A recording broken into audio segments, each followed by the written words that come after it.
Hello friends, तो आज की इस वीडियो में हम लोग मैथ्स के उन सभी क्वेश्चन को सॉल्व करने वाले हैं जो कि सिमुलतला वासी विद्यालय में पिछले साल आ चुके हैं और जिनको स्टूडेंट सॉल्व नहीं कर पाए हैं और इस साल भी आने की चांस बहुत ज़्यादा है, क्योंकि वैसे क्वेश्चन हर साल लगातार आते हैं और हर साल स्टूडेंट उस पर ध्यान नहीं देते और उनका गलत हो जाता है। तो आपको यूनिक करना है, ज़्यादा नंबर गेन करना है तो इस वीडियो को अंत तक देखिएगा, ठीक है। तो पहले मैं क्वेश्चन को स्क्रीन पर शो कर दे रहा हूँ। तो जो हमारा फर्स्ट क्वेश्चन है हिंदी माध्यम वाले के लिए भी और इंग्लिश माध्यम वाले, दोनों माध्यम वाले के लिए, ठीक है। तो क्वेश्चन है 3 numbers which are co-prime to each other are such that the product of first two number is 551 and the last two number is 1073, the sum of 3 numbers is।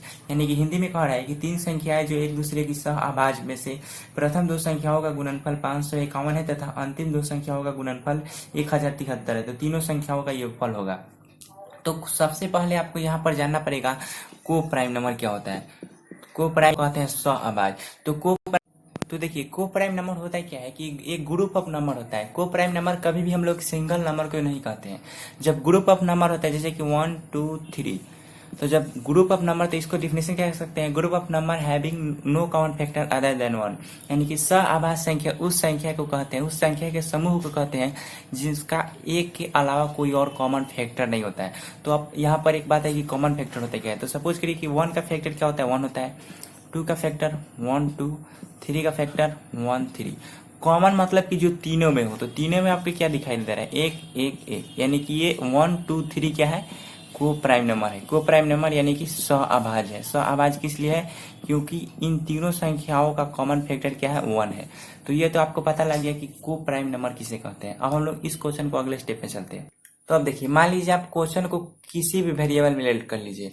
जैसे कि क्वेश्चन कह रहा है कि 3 नंबर से, यानी कि एक्स है। फर्स्ट नंबर को आप एक्स लेट कर लीजिए, सेकंड नंबर को आप वाई लेट कर लीजिए, थर्ड नंबर को आप जेड लेट कर लीजिए, चाहे आप ए बी सी कुछ भी लेट कर सकते हैं। तो कह रहा है कि एक्स वाई, क्वेश्चन कह रहा है कि first product of first two number, यानी कि फर्स्ट टू क्या है, एक्स वाई, ये कितना के बराबर है, 551। और कह रहा है वाई जेड, ये कितना के बराबर है, 1073। तो ये हो गया एक्स वाई। अब आपको दोनों में देखना है कॉमन क्या है, दोनों में वाई कॉमन आ रहा है, दोनों में वाई कॉमन आ रहा है। अब आपको यहाँ से सोचना पड़ेगा। ऐसे क्वेश्चन आते हैं जिनमें आपको अपने से सोचना पड़ेगा। तो देखिए, दोनों में अगर वाई कॉमन आ रहा है, यानी कि 551 और 1073, तो इन दोनों का अगर आप एचसीएफ निकालते हो, इन दोनों का एचसीएफ निकालते हो, तो दोनों में एक एचसीएफ क्या होगा, ये दोनों का कॉमन होगा। एचसीएफ कब निकलेगा, एचसीएफ होता है highest common factor, highest common factor. तो जब हाईएस्ट कॉमन फैक्टर यानी कि दोनों का कॉमन होगा, एचसीएफ है यानी कि हाईएस्ट होगा। तो इन दोनों का एचसीएफ निकालते हो तो बी, एक आपको बीच वाला नंबर मिलेगा, वही क्या होगा, वाई होगा। और वाई ही आपको निकालना है। वाई क्या है, दोनों में कॉमन है, तो दोनों में कॉमन है तो हाईएस्ट कॉमन फैक्टर, तो वाई आपको निकालना है। तो आपको इस क्वेश्चन में बस यही समझना था कि हमको एचसीएफ निकालना है। यही लोग फंस जाते हैं कि हमको करना क्या है। तो उसके बाद आपको डिवीजन मेथड से एचसीएफ निकाल सकते हैं। 551 1073, तो ये 1 टाइम्स में हो जाएगा 551, क्योंकि 2 टाइम्स में करेंगे तो आपका ज़्यादा हो जाएगा 2 2 5। फिर आप 551 लगाएंगे, फिर 1 टाइम्स में 5 2 2, तो ये आपका हो जाएगा 9, ये आपका हो जाएगा 2, ये कैंसिल।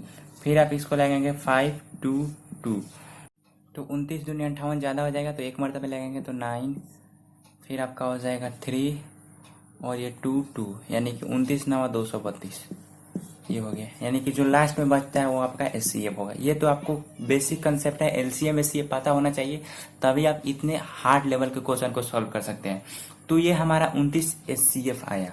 अब आपको फिर से पहले वाले कंसेप्ट पर जाना होगा। मैंने क्या कहा था, एचसीएफ किए निकाल रहे हैं आप, इस कॉमन वाई नंबर को निकालने के लिए एचसीएफ निकाला है, यानी कि एचसीएफ 29 आया, यानी कि वाई का वैल्यू कितना आ गया, 29। यानी कि अब आपका आधा क्वेश्चन सॉल्व हो गया। अब y का वैल्यू 29 आ गया, अब हम लोग x का वैल्यू निकालते हैं। पहले इसको इरेज कर देते हैं। अब देखिए, एक्स वाई का वैल्यू 551 है और y का वैल्यू 29 है, यानी कि x into 29 is equal to 551।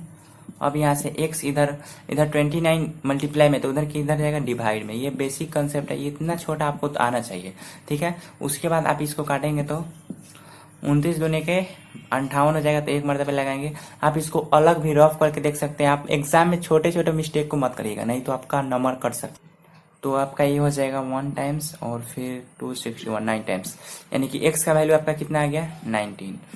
और आपसे क्वेश्चन पूछ रहा था तीनों संख्या का सम, तो x का वैल्यू 19 आ गया, y का वैल्यू 29 आ गया। अब आपको निकालना है z का वैल्यू, z का भी आपको डिवाइड करके निकाल देना है। तो नीचे चलते हैं। अब देखिए y z का 1073 है, तो y का वैल्यू कितना निकाला हमने 29 into z is equal to 1073। अब z का वैल्यू निकालना है, यानी कि 29 से इसको भाग दे दीजिए। तो 29 से आप इसको भाग दे करके बताइए इसका आंसर क्या होगा। तो आप डिवाइड देंगे तो आपका 37 आ जाएगा, यानी कि एक आपका x का वैल्यू 19 आ गया, z का वैल्यू 37 और y का वैल्यू 29। बस इन तीनों को जोड़ देना है, तब आपका आंसर आ जाएगा। तो क्वेश्चन पूछ रहा था आपसे final answer x plus Y plus Z equal to what. तो x का वैल्यू कितना है आपका 19, y का वैल्यू 29 प्लस z का वैल्यू 37। इन दोनों को जोड़ कर आप लोग कमेंट कीजिए, मैं आंसर बता। तो इसका जो राइट आंसर होगा 85 आपका आया, तो बिल्कुल सही है। तो देखिए इस क्वेश्चन में कुछ भी नहीं था, आपको बस समझना था कि कॉमन y को आपको निकालना था। एक संख्या निकल गया तब तीनों निकाल सकते हैं।